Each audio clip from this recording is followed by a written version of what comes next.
Hello भाई लोग।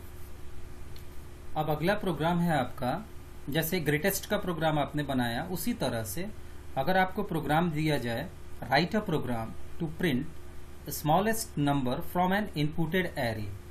Input किए गए एरे से सबसे छोटी वैल्यू को प्रिंट करना है। सबसे छोटी वैल्यू मतलब जैसे अगर मान लीजिए आपका कहाँ गया, यही एरे है आपका। अब इसमें कहा जाए कि सबसे छोटी वैल्यू को प्रिंट करना है। अगर मान लीजिए ये एरे है आपका, सबसे छोटी वैल्यू क्या होगी 3, ये प्रिंट होना चाहिए आपका। तो इसमें भी आपको दो वेरिएबल की जरूरत पड़ेगी। आप नाम सेम रख सकते हैं लेकिन हम बदल रहे हैं नाम। एक एसएम नाम का वेरिएबल ले लिए जिसकी वैल्यू 0 है, आई की वैल्यू शुरू में 0 रहेगी। आप नंबर्स इनपुट करेंगे इसके अंदर,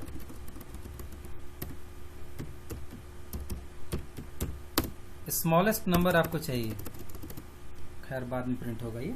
तो स्मॉलेस्ट नंबर आपको प्रिंट करना है, मतलब आपका प्रिंट स्क्रीन पर होना चाहिए 3। अब इसके लिए प्रोग्राम क्या है आपका, सेम प्रोग्राम। कई लोगों के दिमाग में आ रहा होगा कि सेम पिछले प्रोग्राम को हम रन कराना भूल गए, आप उसको रन करा लीजिएगा, वो सही प्रोग्राम आउटपुट सही देगा। अब सेम प्रोग्राम लिखने का आपके मन में आ रहा होगा कि जहां पर जैसे ग्रेटेस्ट नंबर में हमने ग्रेटर देन की साइन लगाई थी, उसी की जगह स्मॉलर देन की साइन लगा देंगे तो ये प्रोग्राम बन जाएगा। जैसे एसएम हमने वेरिएबल का नाम ले लिया ग्रेटेस्ट जी की जगह पर। अब इस फॉर के लूप से तो इनपुट हो जाएगा। इसके बाद इस फॉर के लूप से हम ग्रेटेस्ट नंबर प्रिंट करा रहे थे, तो यहां पर हमने लिखा था A of I is greater than G, तो जी बराबर ए ऑफ आई। तो आपके अधिकांश लोगों के दिमाग में ये आ रहा होगा कि यहाँ पर अगर A of I is less than SM कर दें और एसएम बराबर ए ऑफ आई कर दें तो सबसे छोटी वाली वैल्यू प्रिंट हो जाएगी। सेम प्रोग्राम है, बस ग्रेटर देन की जगह पर लेस देन लगा हुआ है। अब रन करा के देखिए क्या ये आउटपुट दे रहा है।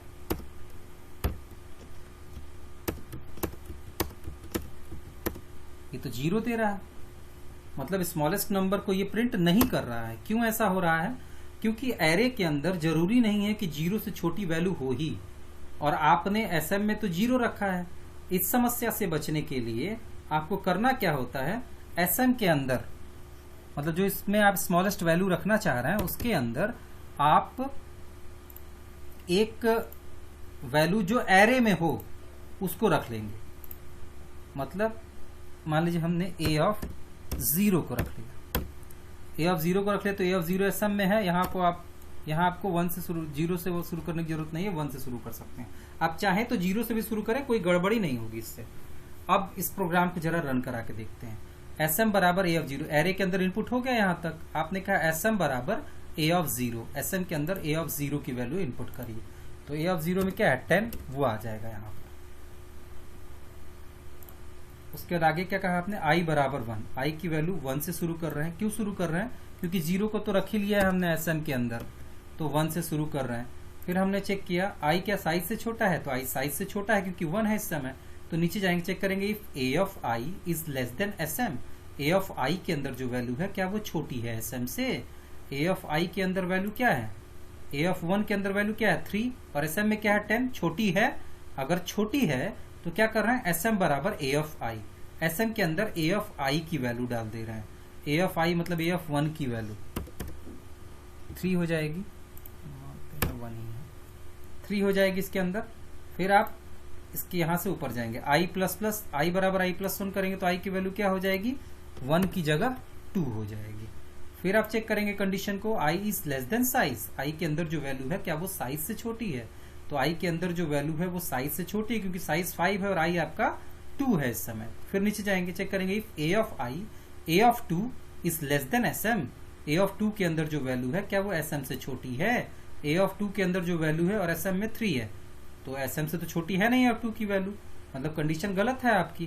कंडीशन गलत है तो क्या होगा, आप इस लाइन को छोड़ देंगे, आगे बढ़ जाएंगे। फिर आई प्लस प्लस करेंगे, आई प्लस प्लस करेंगे तो आई की वैल्यू क्या हो जाएगी 3। फिर आप चेक करेंगे आई इज लेस देन साइज, आई के साइज से छोटा है तो साइज से छोटा मिलेगा क्योंकि आई 3 है और साइज 5 है आपका। फिर नीचे गए आप, if A of I is less than SM, A of I, A of 3 के अंदर जो वैल्यू है क्या वो एसएम से छोटी है।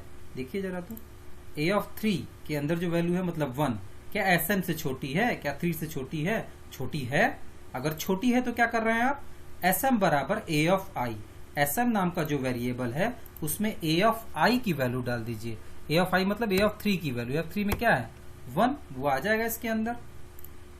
फिर आप यहां से ऊपर गए, आप i प्लस प्लस करेंगे तो i की वैल्यू क्या हो जाएगी, i की वैल्यू हो जाएगी 4।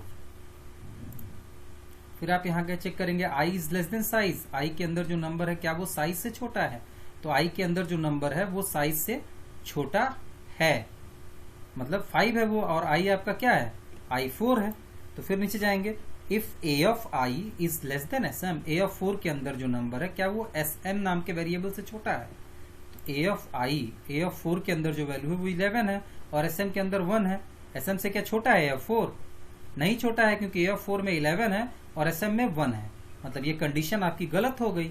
ये कंडीशन जब गलत होगी तो इस लाइन को छोड़ देगा, क्लोजिंग ब्रेस से ऊपर जाएगा, i प्लस प्लस करेगा तो i की वैल्यू क्या हो जाएगी 4 से अब ये 5 हो जाएगी। 5 होने के बाद फिर आप चेक करेंगे i is less than size, i क्या साइज से छोटा है, i साइज से छोटा नहीं मिलेगा क्योंकि 5 हो गया, तो ये लूप टर्मिनेट होगा। फिर आप कहेंगे print F smallest number is %d, sm की वैल्यू प्रिंट करेंगे, तो आपकी स्क्रीन पर क्या प्रिंट होगा, स्मॉलेस्ट नंबर इज, sm की वैल्यू क्या है 1। तो ये आउटपुट सही है ना, इसी तरह का आना चाहिए, है ना भाई। अब इस प्रोग्राम को जरा एक बार रन करा के देखिए, Alt F9 सक्सेस है, कंट्रोल F9, 1 33 4 55 78 1 आया। फिर से रन कराते हैं इसको, 22 4 6 77 8 4, सबसे छोटी वैल्यू 4 ही है ना, आउटपुट सही आया है। अब इसमें एक चीज और ध्यान दीजिए, जैसे हमने यहाँ पर स्टार्टिंग ब्रेस और क्लोजिंग ब्रेस लगाया है, क्योंकि हमारे अब तक की जानकारी के अनुसार 2 स्टेटमेंट हैं, तो हमने यहाँ पर स्टार्टिंग ब्रेस और क्लोजिंग ब्रेस फॉर के साथ लगाया है। अब इसको हटा देते हैं, देखिए क्या आउटपुट आता है। अगर हम इसको हटा दें तो क्या आता है,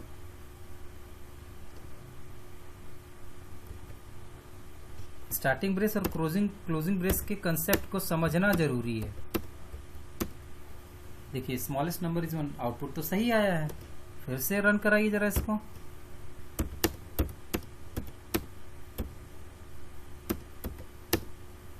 स्मॉलेस्ट नंबर इज 1, आउटपुट सही है। ऐसा क्यों हुआ, जबकि स्टार्टिंग ब्रेस और क्लोजिंग ब्रेस फॉर के साथ नहीं लगा हुआ है? इसके पीछे कारण है, ध्यान से समझिएगा। फॉर के साथ सिर्फ एक ही स्टेटमेंट है इफ, और इफ के साथ एक ही स्टेटमेंट है sm बराबर a ऑफ i, इसलिए न फॉर के साथ स्टार्टिंग ब्रेस लगाने की आवश्यकता है, न इफ के साथ स्टार्टिंग ब्रेस क्लोजिंग ब्रेस लगाने की आवश्यकता है। अगर आप फॉर के बाद लगा देंगे तो गलत नहीं होगा परिभाषा के अनुसार, क्योंकि फॉर के साथ 2 स्टेटमेंट है, एक इफ वाली लाइन है और एक sm बराबर a ऑफ i, ये 2 लाइनें हैं। लेकिन अगर नहीं लगाएं तो इसके पीछे भी कारण है, क्योंकि फॉर के साथ सिर्फ एक स्टेटमेंट है इफ, और इफ के साथ सिर्फ एक स्टेटमेंट है sm बराबर a ऑफ i। तो ये इस तरह के एक्सेप्शन आपको मिलेंगे जहां पर आप इस्तेमाल कर रहे हैं लूप का और कंडीशनल स्टेटमेंट इफ का। तो ध्यान रखेंगे, इफ के साथ अगर एक से ज्यादा काम है तो स्टार्टिंग ब्रेस क्लोजिंग ब्रेस लगाते हैं, फॉर के साथ एक से ज्यादा काम है तो स्टार्टिंग ब्रेस क्लोजिंग ब्रेस लगाते हैं। ठीक है, धन्यवाद। ड्राई रन कराइएगा इसको, और ड्राई रन कराने के बाद फिर देखिएगा आपको समझ में आया कि नहीं आया।